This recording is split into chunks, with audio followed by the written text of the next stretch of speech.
Hi, I'm Kristen. And I'm her little brother, William. We're from the podcast Guide to the Unknown, where we only talk about scary stuff and have a good time doing it. Come join the scary fun, everyone. Wherever you get your podcasts, you'll find Guide to the Unknown.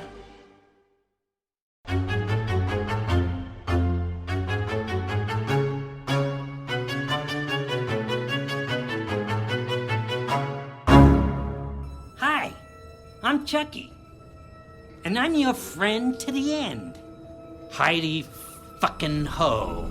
Ha, ha, ha.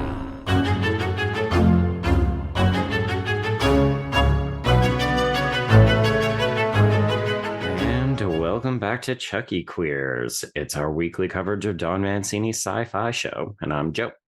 And I'm Trace, and we are discussing the finale, the season 3 finale of Chucky, Final Destination, which, boy, oh boy, doesn't feel very final, does it, Joe? Yeah, it was funny. We were speculating last week about whether this could be the end of the TV show. And, you know, in some ways, no, I'm not even going to try to pretend. There's no way that this would satisfy as a series finale. Yeah, no, there's a lot that's left dangling at the end of this season. Yeah, we're peek behind the curtains. We're recording this the week the 6th episode airs, but today Don Mancini's already kind of done the rounds because he's been saying he has his idea for season 4 already. He's already pitched it. It is, of course, going to be another left turn of a season, which I would expect nothing less. I gotta say, Joe, though, were you a little disappointed that after all the John Waters buzz, he's in the last 15 minutes of the finale of this season? Yeah, I really wish that they hadn't teased it at all, or maybe waited until, you know, part B to let us know, because it definitely feels like we've been waiting this whole time, and to really just put him at the end. I liked his role. I do wish he was playing a bit more of a character. Like, this felt like John Waters as this person. Yes, it very much did. But I mean, also, though, his role in Seed of Chucky also kind of felt like John Waters, but like a tabloid photographer. I'm curious. I mean, not to like jump all the way into predictions for next season, but it's kind of a thing where I hope that he sticks around as a recurring character next season. Since, I mean, we haven't killed him, we haven't killed Caroline, he's kidnapped Nika, the kids are all dolls. It's wild. Yeah. And just since I know that you're going to do it like you always do, I mostly like this episode. I really did feel like the last act of it is quite rushed. And I wish we could have either done a supersized episode or maybe split it into 2 episodes, because most of it felt evenly paced. But yeah, when we get to this good guy creator doll, his place, and everything that happens, I was like, it is happening so fast, to the point where things are happening off screen. And I was like, come on, you're not even going to show us some of this? I feel like, oh God. And again, I mean, I haven't watched those finales for season 1 or 2 since we watched them, but I feel like that's a trend in this show. I feel like we always walk away feeling like the finale is a bit rushed. But and this isn't even an excuse, but I think a lot of it is because it's a lot of also set up for a future season.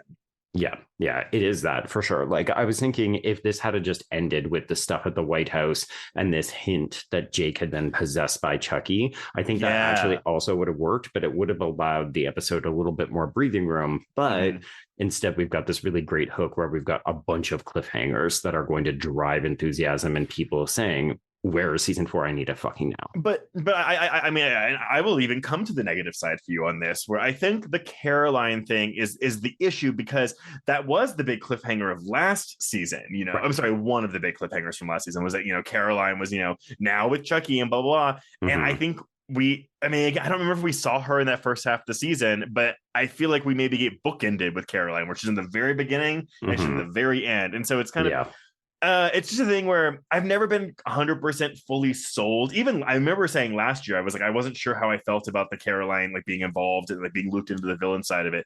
I'm still not sure how I feel about it, because now it's like, okay, so what I thought this season was going to be seems like that's what next season maybe next season. Yeah. But even then, maybe not. Maybe we'll just kill her really quickly or get rid of her in some way, write her out really quickly. Yeah, it's interesting. I know we've speculated a couple different times about why it might be that Caroline wasn't more of a role or a presence or something in this season, whether it was the actor or Don Mancini just changed his mind in between seasons or something, but it never really felt like the Caroline stuff came to fruition. So yeah, did it feel like we put pause on it and said, okay, well, we'll come back to this next year. Yeah. Yeah, that's exactly what it feels like. But well, how about, hey, let's wrap up this White House story. I am surprised that the First Lady walks out of this season alive. So good for Laura Jean Charosecki. She will not be the female Devon Sawa of the series, I guess. No. Yeah, I mean, we finally got to kill Price, and it was very satisfying to watch him go up in flames multiple times. He like did that heel turn into full villainy like so quickly. Villain. I was like, oh, okay. Yeah, it's not even like, oh, okay, sure, I'll be the person who brings out this evil serum. Also, I'm planting bombs to go off in 1 minute. It just was like, okay, I guess we're doing this now. This is where we are. I mean, I have a lot of questions about like what this is how like with Scream 4 with the hospital and people are like, this is the emptiest hospital I've ever seen. This is the emptiest White House I have ever seen. Yes. I mean, they did set the stage last week where they were like, we send everybody except non-essential workers home. So it's like you and security detail, and then we kill all the security detail. So I guess we're okay.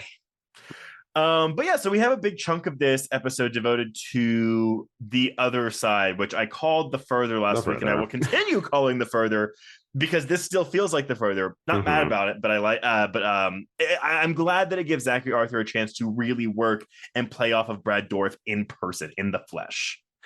Yeah, so we not only got some good, Jake versus Chucky stuff, we also got the return of multiple different iterations of Chucky. So it was exciting to see them bring back some of the younger actors that we saw in season 2 from the Chucky flashbacks. We even got to see Fiona Dourif doing her dad drag. And I will say I liked it, but it felt like her voice work was not as strong here as it was last season. Like it definitely felt more like Fiona Dourif. Yeah. Well, because also, didn't they dub over this actor? Well, because I remember that was a big issue last season with the flashbacks with the Tiffany and Charles Lee, right? Even though it was Fiona Dourif playing Chucky, I can't remember if they dubbed Brad Dourif over her, because I know they dubbed Jennifer Tilly over the actress last year, and that was a complaint that we had. Okay. So honestly, me watching this, I was like, oh, I guess they decided not to dub Fiona Dourif this season, but I can't remember. I mean, regardless, it was a very fun idea. I especially like the idea of all of these Chucky sitting in the theater watching a kind of like best of Chucky montage. I really love getting clips from other movies, even though to me it's just a waste of screen time, like at face value. But like, again, for the fan in me, I was like, oh, this is really fun. Like I'm getting a kick out of the nostalgia here, because again, I feel like sometimes it's easy to forget that this is referencing 30 years worth of canon. Yeah, fun to see the first film, the fourth film. Even, some of those characters that we liked but didn't 100% love, like the General Chucky, the bald one. It was kind of fun to see them all again. Okay, so what I was impressed with, though, I thought Zachary Arthur did a really good Chucky. Like I confess, when I realized that's what we were doing, I was kind of like, oh Lord, like I don't know if we can do this. Like, can anyone besides Fiona Dourif do this? I don't know. I thought he did a really good job. Yeah, I mean, initially I thought he was playing it a little bit subtle, but then it felt almost like a warm-up where he got more comfortable with it as we went, to the point where some of the lines, like when he introduced Lexy as a fag hag. Yes, we're homosexuals.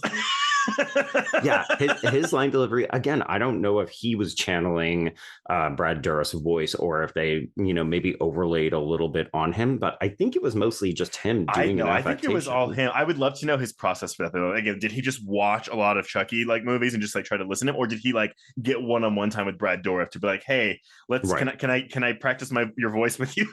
Yeah. Well, let me just practice your voice with you.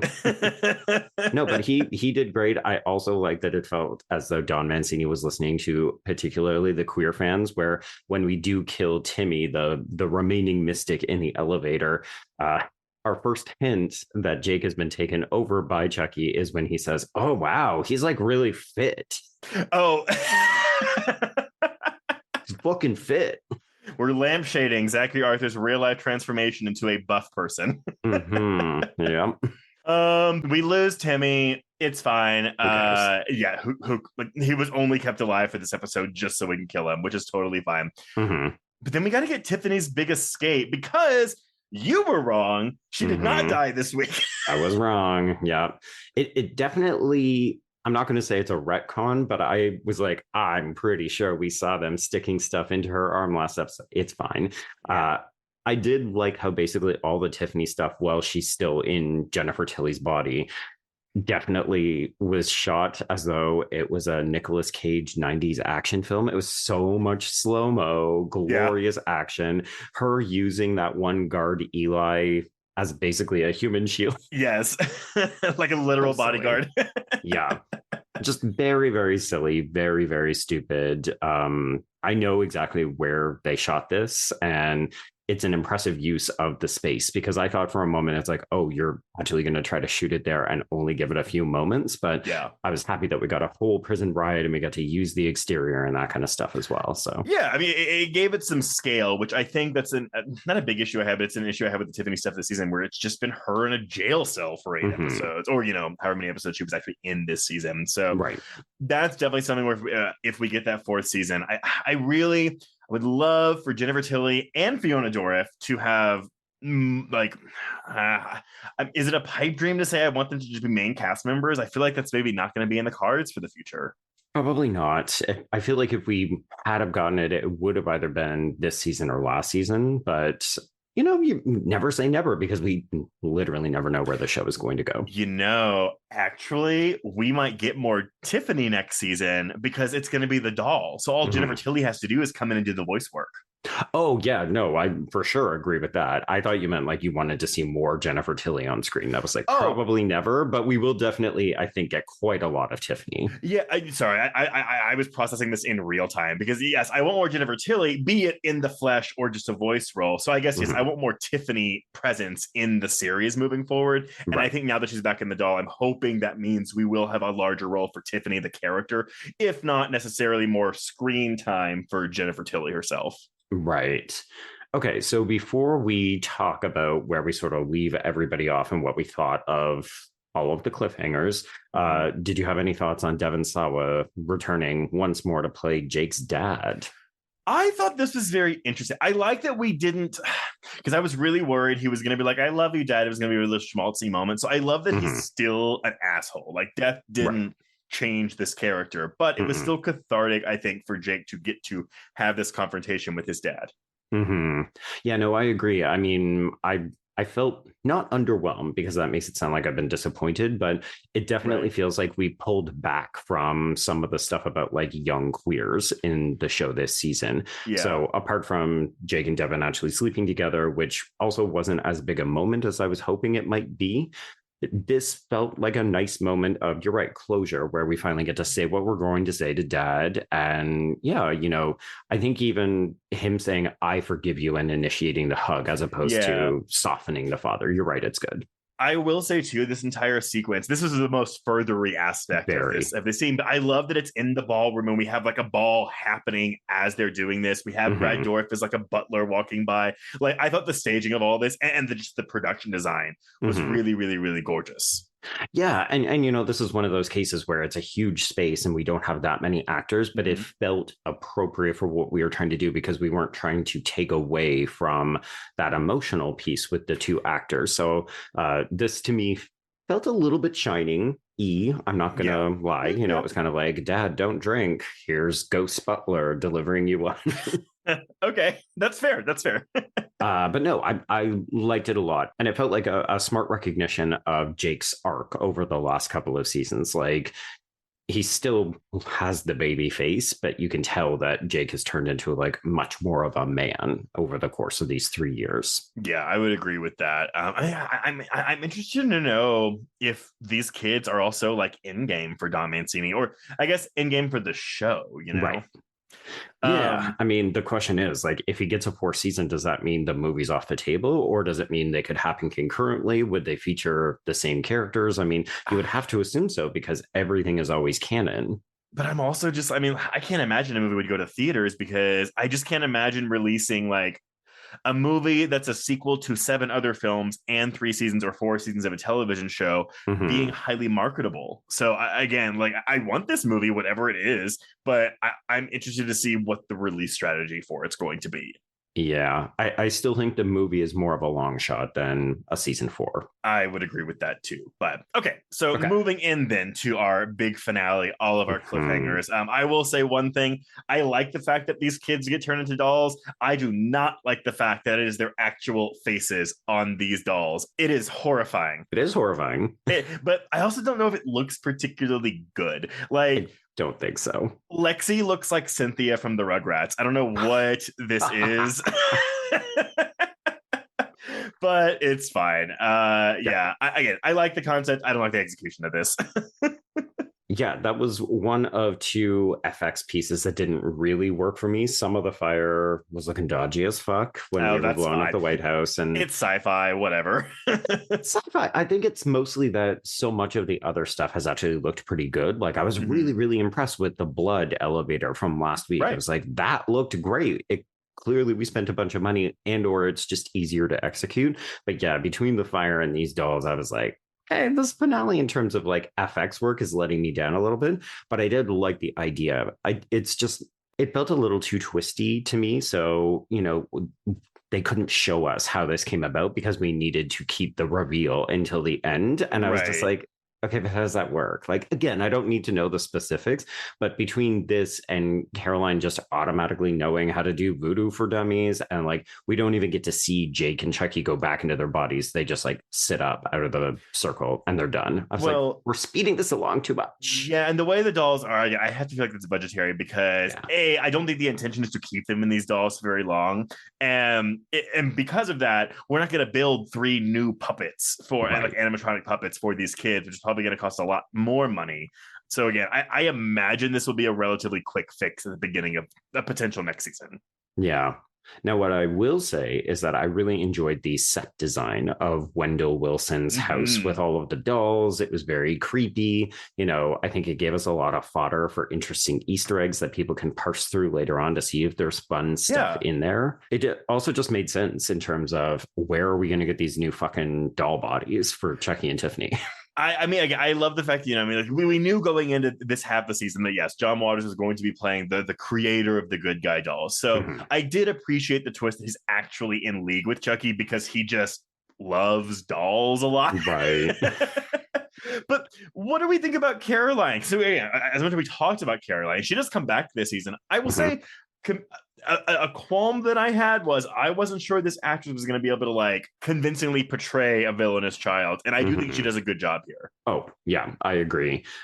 Even watching her drive away in this car when she clearly would be too short to even push the pedals, it felt like callbacks to old versions of Chucky where it's like, how is the doll driving the car? But I like the idea of her sort of being on lam, and it's amusing to acknowledge she's still incredibly young with the line, we get to see the dolls making out and she's like, I'm too young for this. Yeah. I think she's just too fucking young for this too. She does. I keep taking the F word out of it, but what did you think of the tongue? Of Tiffany and Chucky, the CGI tongues that were going. Oh, gross. I was like, what a great touch, and I hate it. Gross. It seems like a callback to Bride of Chucky because the sex scene starts with just their little plastic tongues, like kind of like flicking at each other. So yeah, it looks worse literally because they're just CGI tongues, but it also looks grosser because they have more elasticity they're so to them. Long. Yeah. I'm not critiquing the FX because I did not care about that, but I was just like, oh, that is gross, nasty, upsetting. Yeah. I loved it. It's still like a thing where it's like, oh, I guess Tiffany's back with Chucky. I mean, that's kind of Tiffany's whole thing, right? Like, I guess it's just for me, I like girl power Tiffany. So I still keep wanting the Tiffany that we had in Bride of Chucky and not kind of the ditzy one that we get Seed of Chucky onward. So I hope that, again, if we get more Tiffany next season, we get more shades of like how much of a badass she can be. Right. Yeah. Yeah, because I mean, as open-ended as it is, okay, so they drive off with Carolyn into the distance and the kids are stuck in doll puppet form at Wendell Wilson's house. And Nika is presumably also in the mix somewhere in there. But it's like that, it's a great, ooh, okay. But also it tells us absolutely nothing about where season 4 could possibly go. I also really want to know if we're going to get Charlotte and Grant and Henry back, or if they're just, no, they're out. Because it feels like Grant's going to want to go rescue Lexy. Yeah. I could see them writing out Laura Jean Chorostecki and saying, okay, well, we could have Grant come back if we wanted to, or we could have him play the kind of Kyle role, right? Where he comes in for an episode and then disappears for half a season and then comes back in and, just kind of shakes things up a little. I'm actually glad you mentioned that, because the only Andy we've seen this year has been that nightmare sequence from part 1 where he dreamed that Chucky killed him in bed. Mm-hmm. So, yeah, I mean, there's plenty of room for these characters to come back. Mm-hmm. Yeah, I mean, the world just keeps expanding. So even though we kill off so many people every season, as evidenced by the montage of deaths at the end. Well, I think that's one thing I like about it though too, is that even though we do have an overarching theme and characters that cross over between seasons, each season does feel like its own unique thing. Mm-hmm. And I think maybe the change of setting and the art, Chucky's goal each season changes each year. So I like that as well. Yeah. So death to old Chucky, Tiffany back in doll form, Carolyn's still in the mix, and the kids are all still alive. So we can't complain too much. But yeah. So I mean, I feel like we have to get a 4th season of this. I feel like Sci-Fi would be stupid not to. But we'll find out soon, I'm sure. Hopefully, yeah. Fingers crossed. Well, listeners, that is the end of Chucky Queers for this year. So yeah, let us know what you thought of this finale, Final Destination. But until next year, maybe, maybe they'll try to get it out for this October. Who knows? I could see it. Yeah, because remember, the season was delayed. Ordinarily, we would have just had all these episodes. So yeah, maybe. But until then, fingers crossed for October. We can cross out Final Destination. Indeed. And cross out Chucky Queers.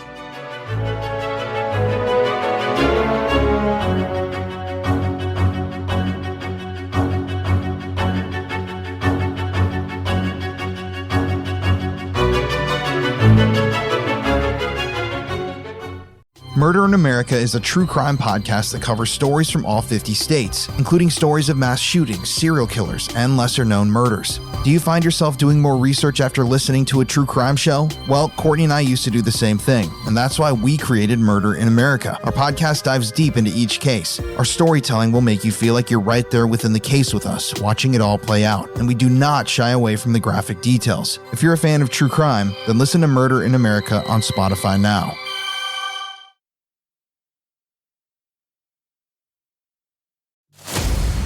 Every town has its dark history. Hometown Ghost Stories is a paranormal podcast that goes town to town all across the globe, exploring the world's most haunted places, tapping into the dusty archives and the darkest corners to bring you the most terrifying stories of real people and their harrowing experiences. Hometown Ghost Stories dives into the history of haunted locations and investigates why and how these places earned their terrifying reputation. Rob, Dave, and Jesse go live every Tuesday night after an uninterrupted documentary-style breakdown on the case, followed by an open discussion with live viewers. Subscribe today to listen to Hometown Ghost Stories on your preferred podcast platform, or watch the video version on YouTube and now Spotify. Head on over to the Bloody FM podcast network and check out Hometown Ghost Stories, if you're brave enough.